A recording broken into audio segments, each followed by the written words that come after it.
बांग्लादेश ने भारत से दुश्मनी मोल लेकर बड़ी गलती कर दी है। अब वही बांग्लादेश भारत के साथ दोस्ती की भीख मांग रहा है।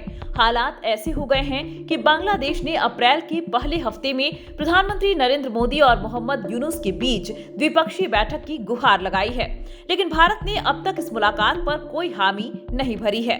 दरअसल 2 से 4 अप्रैल तक बैंकॉक में बिम्स्टेक शिखर सम्मेलन आयोजित हो रहा है। इस सम्मेलन में भारत के प्रधानमंत्री नरेंद्र मोदी और बांग्लादेश के मुख्य सलाहकार मोहम्मद यूनुस के शामिल होने की संभावना है।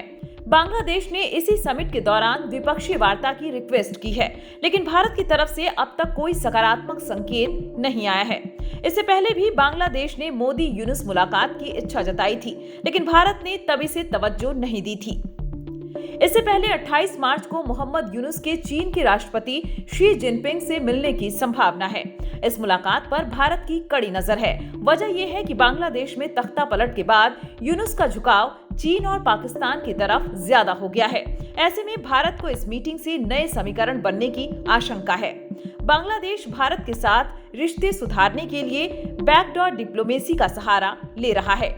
विदेश सलाहकार तौहीद हुसैन ने एएनआई से बात करते हुए बताया कि बांग्लादेश ने बिम्स्टेक शिखर सम्मेलन के दौरान मोदी यूनुस बैठक के लिए भारत से संपर्क किया है।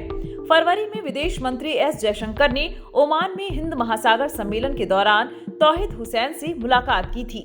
इसके बाद जयशंकर ने ट्वीट कर कहा था कि बातचीत बिम्स्टेक और दोनों देशों के द्विपक्षीय संबंधों पर केंद्रित रही।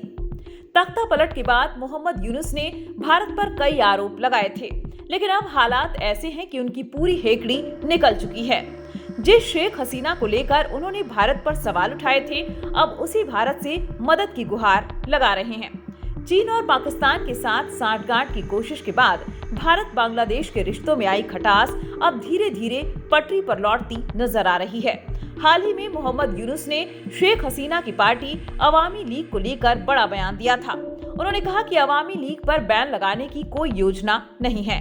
हालांकि यूनुस ने यह भी कहा कि पार्टी नेतृत्व में शामिल उन लोगों पर बांग्लादेशी अदालतों में मुकदमा चलाया जाएगा जिन पर हत्या और मानवता के खिलाफ अपराध के आरोप हैं। इस बयान के बाद साफ हो गया कि यूनुस के तेवर अब नरम पड़ चुके हैं। भारत चीन और पाकिस्तान के साथ यूनुस की बढ़ती नजदीकियों पर नजर बनाए हुए है। तख्ता पलट के बाद यूनुस का रुख भारत विरोधी रहा है, लेकिन अब हालात बदल चुके हैं। भारत अब यूनुस की हर चाल को भांपकर ही आगे की रणनीति बना रहा है। अब बड़ा सवाल ये है कि प्रधानमंत्री नरेंद्र मोदी मोहम्मद यूनुस की गुहार पर ध्यान देंगे या नहीं। बिम्स्टेक शिखर सम्मेलन में मोदी यूनुस की बैठक होगी या नहीं, यह अब भी सस्पेंस में है। क्या बांग्लादेश अपनी गलतियों से सबक लेगा या फिर भारत की सख्त नीति का सामना करेगा? आगे की रणनीति भारत के रुख पर निर्भर करेगी।